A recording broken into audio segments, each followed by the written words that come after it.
झोपड़पट्टी बनाकर रहने वालों की कोई इज्जत नहीं होती।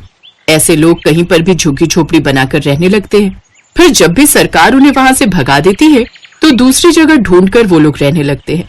उन्हीं झुग्गी झोपड़ियों में मीरा नाम की एक लड़की भी रहती थी। अम्मा, वो देखो ट्रेन जा रही है। ट्रेन जा रही है तो मैं क्या करूं? हम लोग भीख मांगकर अपना जीवन यापन करते हैं। ट्रेन में बैठने का सपना भी मत देखना। ट्रेन में बैठने में कौन सी बड़ी बात है अम्मा? झुग्गी झोपड़ी में रहने वाले बहुत सारे लोग ट्रेन में बैठकर इधर से उधर जाते रहते हैं। वो सब बिना टिकट लिए ही ट्रेन के डिब्बों में घुस जाते हैं। हम लोग कोई भी ऐसा काम नहीं करेंगे जिसमें हम लोग फंसे। भीख मांगकर गुजारा जरूर करते हैं, लेकिन जेल में जिंदगी बिताने से तो बेहतर ही है। उन लोगों ने जहाँ पर अपनी झुग्गी झोपड़ी बना रखी थी वहीं से ट्रेन भी गुजरती थी। उसी रेल की पटरी पर सुबह सुबह वो लोग शौच करने भी जाते थे। वहीं दूसरी तरफ वहां से थोड़ी दूर पर रेलवे की पटरी के पास कुछ झुग्गी झोपड़ी और भी बनी थी, जिसमें पप्पू नाम का एक लड़का रहता था। पप्पा इधर आओ, एक बात बताऊं। क्या बताओगे तुम? यही ना कि आज तुझे भीख में कुछ नहीं मिला? अरे नहीं पप्पा, भीख मांग मांग के हमने बहुत पैसे इकट्ठे कर लिए हैं, तो हमारी शादी काहे नहीं कर देते? फालतू में शादी में पैसा खर्च करके क्या फायदा बता? पप्पू को शादी के कीड़े बहुत ज्यादा ही काट रहे थे। वो हर रोज रेल की पटरी पर ही शौच करने बहुत दूर तक निकल जाता था। एक दिन उसके पिता उसके पीछे पीछे चले गए, ये जानने के लिए कि आखिर इतनी दूर ये क्यों चला जाता है। तो उसने देखा कि वो हर रोज इस मीरा से मिलता था। उसने देखा कि उसका बेटा पप्पू मीरा से बातें कर रहा है। मीरा, इससे पहले कि हमारी झोपड़ियां यहाँ से हटा दी जाएं और तुम कहीं और चली जाओ, मैं तुमसे शादी कर लेना चाहता हूँ। आखिर कब तक हम दोनों हगने के बहाने एक दूसरे से मिलते रहेंगे? अरे तो इंतजार किस बात का कर रहे हो पप्पू? जो करना है तुम्हें ही करना है। तुम मेरे परिवार से बात कर लो और शादी कर लेते हैं। पप्पू जैसे ही वापस आने के लिए मुड़ा, वैसे ही उसका पिता भी वहां से भाग गया और भागकर सीधा अपनी झोपड़ी में आकर बैठ गया। पप्पू, अब मुझे समझ आ गया है कि तू मुझसे शादी के लिए रोज रोज क्यों कहा करता है। इतनी दूर तू सुबह हगने के लिए नहीं जाता था, बल्कि अपनी होने वाली बीबी से मिलने जाता था, है कि नहीं? अरे बप्पा, तुम तो बिल्कुल अंतर्यामी निकले। जब आप सब कुछ जान ही गए हो तो जल्दी से चलो, मैं आपको मीरा के परिवार से मिलवा देता हूँ और हम लोगों की शादी तय कर दीजिए। देखो पप्पू, शादी में बहुत पैसा खर्च होता है। हम लोग भिखारी हैं और जिस लड़की से तू शादी करना चाहता है ना, वो भी भिखारी ही है। अरे कैसे होगी शादी बता? वैसे ही जैसे आपने शादी की थी। शादी के समय आप भी कहीं के महाराजा नहीं थे, हैं? आपकी हालत भी उस समय यही थी।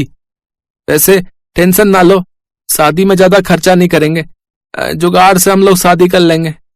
बारिश की वजह से उसकी झोपड़ी से पानी टपकने लगा। इस टपकती हुई झोपड़ी में अपनी बीवी को रखोगे? बप्पा, तुम सवाल जवाब बहुत करते हो। चलो चलो जल्दी चलो मीरा के यहाँ मेरी शादी की बात करने। पप्पू अपने पिता के साथ मीरा के घर गया और दोनों की शादी की बात तय कर दी। ठीक अगले ही दिन, मीरा, आज हमारी सुहाग रात है। तुम इस तरीके से शर्माती रहोगी तो कैसे चलेगा बताओ? शर्म तो हर लड़की का गहना होता है मेरे पप्पू। बाहर देखो कितनी जोर से बिजली कड़क रही है, बारिश भी बहुत तेज हो रही है। इस झोपड़ी में कितने सारे छेद हैं, देखो ना, सारा पानी अंदर आता जा रहा है। बरसात के मौसम की वजह से हर रोज झमाझम बारिश होती थी। कपड़ों की बनी झुग्गी झोपड़ी पानी से लबालब भर गई। सारा पानी अंदर भर गया और कुछ ही देर में वो झोपड़ी टूटकर पानी में बहकर चली गई। अब वो दोनों काली रात में खुले आसमान के नीचे थे। बारिश भी बहुत तेज हो रही थी। अरे बप्पा कहाँ चले गए? कहीं बारिश में बह तो नहीं गए? तभी उसका पिता भागते हुए उन दोनों के पास आया और बोला, अरे बेटा पप्पू, हमारी झोपड़ी कहाँ गई? ससुर जी, हमारी झोपड़ी बारिश में बह गई। हमारे पास ना तो कोई तिरपाल है और ना ही मजबूत कपड़ा जिससे हम दोबारा झोपड़ी बना सके, और वैसे भी इतनी तेज तूफान आया है, कैसे होगा ये सब?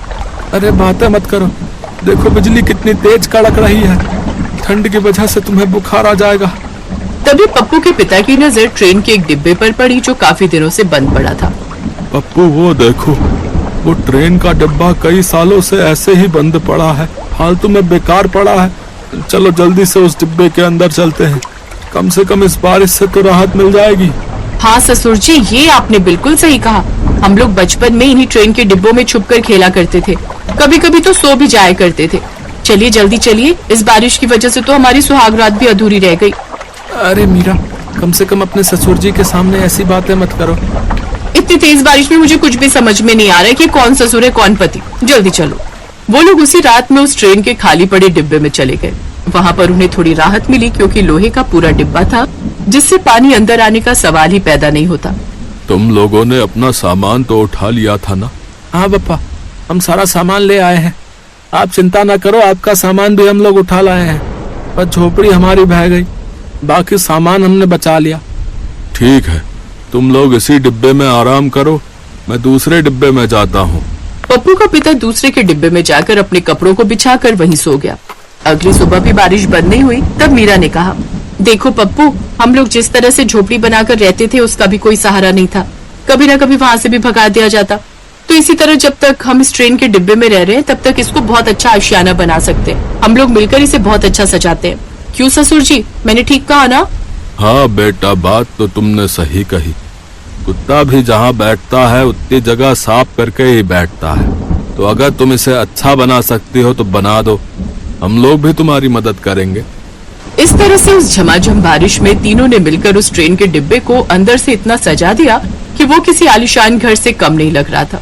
लेकिन उस डिब्बे में वो लोग हमेशा तो रह नहीं सकते थे। इसीलिए मीरा ने कहा, अब हम लोगों को रहने की कोई परेशानी नहीं है, लेकिन सरकार कभी न कभी तो यहाँ से हमें भगाई देगी। अब थोड़ा बड़ा सोचना पड़ेगा और भीख मांगनी बंद करनी पड़ेगी। हम लोग मिलकर कहीं मेहनत मजदूरी करते हैं और कहीं छोटी सी जगह लेकर अपना खुद का आशियाना बनाते हैं, वरना कब तक इधर उधर भटकते रहेंगे। ससुर जी को भी कितनी तकलीफ होती है, उनके बारे में तो सोचो। अब मीरा और पप्पू भीख मांगना छोड़कर मजदूरी करने लगे। उन्होंने अपने पिता को काम करने के लिए और भीख मांगने से मना कर दिया। 6 महीने तक वो लोग उसी ट्रेन के घर में रहे और कुछ पैसे इकट्ठा करके उन्होंने छोटा सा खेत खरीद लिया, क्योंकि खेत की जमीन सस्ती मिलती थी। लेकिन अगले दिन वहाँ पर सरकार के कुछ लोग आए और उस ट्रेन के घर से उन्हें भगा दिया।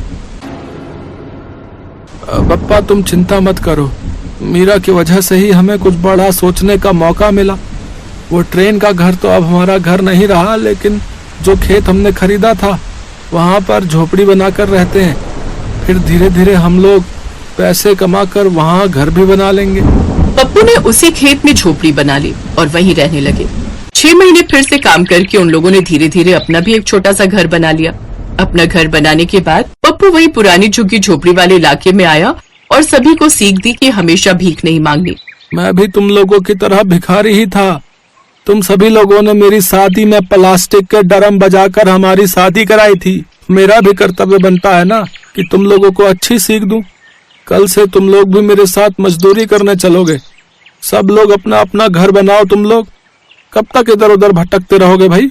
और इस तरह धीरे धीरे उन सभी भिखारियों की जिंदगी भी बदल गई।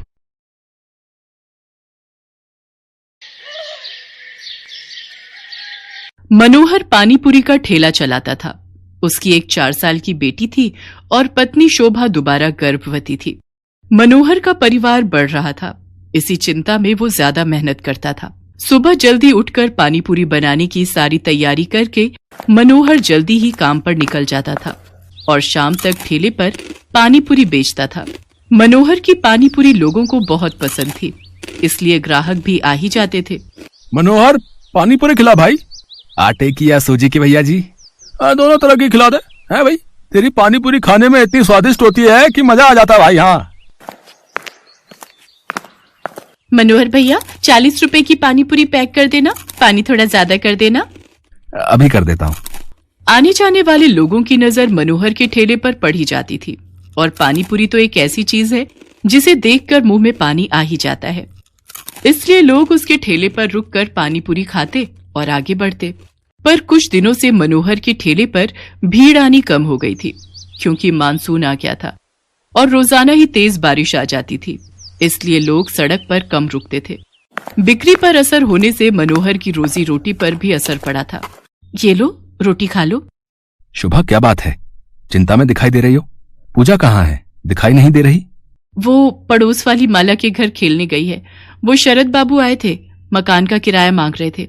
बोल रहे थे 15 दिन ऊपर हो गए हैं, उन्हें अगले हफ्ते तक किराया चाहिए, नहीं तो हमें ये घर खाली करना पड़ेगा। उन्हें हमसे ज्यादा किराया देने वाले किराएदार मिल रहे हैं। अरे तू चिंता मत कर। इस हालत में तू चिंता करेगी तो बच्चे पर भी असर पड़ेगा। मैं शरद जी को कल बोल दूंगा। वो मुझे कुछ दिन की मोहलत और दे देंगे। मनोहर शोभा को तसल्ली दे देता है, पर वो खुद ही बहुत परेशान था, क्योंकि उसी शाम जब वो काम से लौट रहा था तो लोगों में बारिश और तूफान को लेकर चर्चा बनी हुई थी। अरे मनोहर, तुमने सुना क्या? मौसम विभाग का कहना है कि अगले 4 दिनों तक भीषण तूफान और बारिश के संकेत हैं भैया। सड़कों पर पानी भरा रहेगा, इसलिए हम सब ने तो सोचा है कि कुछ दिन घर से ही ना निकले। तुम ठीक कह रहे हो भैया, 2-4 दिन अब घर पर ही आएंगे। वैसे भी मेरी अच्छी खासी बिक्री हो जाती है, पर डर भी तो है बारिश में अगर बाढ़ आ गई तो, सड़कों पर पानी भर गया तो, है घर नहीं लौट पाए तो। मैं तो सोचकर ही घबरा रहा हूं भैया। चलो भाई चलो, समय से घर चलते हैं भैया। मनोहर उस शाम को हुई इस बात के बारे में सोच सोच कर करवट बदल रहा था। उसे समझ नहीं आ रहा था कि वो अगले दिन जाए या नहीं, पर उसे मकान का किराया भी चुकाना था, इसलिए वो मकान मालिक शरद से बात करने जाता है। शरद जी, मैं अगले महीने तक आपको किराया दे दूंगा। अभी बारिशों का सीजन है तो काम बिल्कुल भी नहीं है। देख मनोहर, मैंने घर किराए पर देने से पहले ही ये शर्त रखी थी कि मुझे किराया समय पर चाहिए, पर तू हर बार ही किराया लेट कर देता है। अब मैं और देर नहीं कर सकता। तू अगले 2 दिन तक मेरा किराया दे दे, वरना घर खाली कर दे। मेरे पास इतना टाइम नहीं है कि तेरे से बात करूं, मुझे काम से जाना है। मनोहर चिंता में घुला घर लौट आता है। उसके पास कोई और चारा नहीं था, इसलिए वो अगले दिन फिर से पानीपुरी का ठेला लेकर काम पर जाने लगता है। पड़ोस की सुनीता भाभी कह रही थी कि अगले 2 दिनों तक बहुत बारिश होने वाली है, आप 2-3 दिन काम पर ना जाओ तो अच्छा है। शोभा, मैंने शरद जी से बात की थी, वो नहीं मान रहे हैं। उन्हें अगले 2 दिन में किराया चाहिए, इसलिए मुझे पानीपुरी का ठेला लगाने जाना ही होगा। मनोहर घर से निकल पड़ता है। वो ठेला लेकर जब अपनी जगह पर पहुंचा तो उसने देखा आज बहुत कम ठेले वाले खड़े थे। उसे पता था कि सबने पहले ही मना कर दिया था, इसलिए सब 2-3 दिन घर पर ही रहेंगे। मनोहर अभी अपना ठेला तैयार कर ही रहा था कि अचानक तेज बारिश शुरू हो गई और बारिश लगातार तेज होती जा रही थी। मनोहर का पूरा ठेला बारिश के पानी से भीग चुका था। उसका बहुत नुकसान हो गया था। हे भगवान, कितना नुकसान हो गया। सोचा था आज थोड़ी कमाई हो जाएगी तो किराए के थोड़े पैसे देकर शरद जी को संभाल लूंगा, पर अब क्या करूं? आज तो 1 पाई की भी कमाई नहीं हुई। अब तो वापस घर जाने के सिवा कोई रास्ता नहीं। घर ही चला जाता हूं। बारिश का पानी सड़कों पर भर रहा है, अगर कुछ देर और रुका तो यहीं फंस जाऊंगा।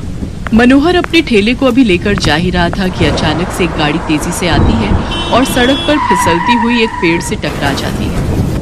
अचानक हुए ऐसे हादसे से मनोहर दंग रह जाता है। वो देखता है कि गाड़ी एक महिला चला रही थी और बराबर में उसके एक छोटी बच्ची बैठी हुई थी। महिला की ज्यादा चोट आई थी और वो बेहोश हो गई थी। बच्ची को खरोंचे आई थी और वो दर्द से रो रही थी। मनोहर उनके पास जाता है और रोती हुई बच्ची को गोद में उठा लेता है। लोग उसका साथ देने से मना कर देते हैं। हे भगवान, न जाने ये कौन है। चुप हो जा बिटिया, इसके तो हाथ पर चोट आई है। अगर इन्हें कुछ ही देर में अस्पताल नहीं ले गया तो अनर्थ हो जाएगा। ए भैया, जरा ऑटो रोको। ए भैया, आओ भैया, जरा गाड़ी रोको। कोई रोक ही नहीं रहा, कोई भी मदद करने को तैयार नहीं हो रहा है। मैं इन दोनों को इस हालत में यहाँ मरने के लिए नहीं छोड़ सकता। मेरी आत्मा इसके लिए कभी हाँ नहीं कहेगी। अब मैं क्या करूं? अब तो एक ही रास्ता बचा है। मनोहर को कुछ समझ नहीं आ रहा था। उस महिला की हालत गंभीर होती जा रही थी, उसके खून बह रहा था। मनोहर जल्दी से अपने ठेले का सामान उतारता है और बड़ी मुश्किल से उस औरत को अपने ठेले पर लिटाता है और बच्ची को भी साथ में ठेले पर बिठाकर बारिश में भीगता हुआ बड़ी मुश्किल से एक अस्पताल में पहुंचता है। उसे इस हालत में देखकर अस्पताल के डॉक्टर और नर्स जल्दी से उस महिला को एडमिट करते हैं। मनोहर उस रोती हुई बच्ची को संभाल रहा था। बच्ची के हाथ में चोट थी। मनोहर ने अपने मोबाइल से अपनी पत्नी शोभा को भी फोन कर दिया था ताकि वो परेशान न हो। कुछ घंटों बाद महिला को होश आता है। वो अपने पति को फोन मिलाती है। कुछ देर बाद उसका पति हॉस्पिटल पहुंचता है और अपनी पत्नी और बच्चे की हालत देखकर घबरा जाता है। डॉक्टर, सुषमा कैसी है? ये सब क्या हो गया? सुषमा, मुझे तो लगा था तुम अपनी मम्मी के घर पहुंच चुकी होगी। रोहित, मैं घर से निकली थी तो बारिश नहीं थी।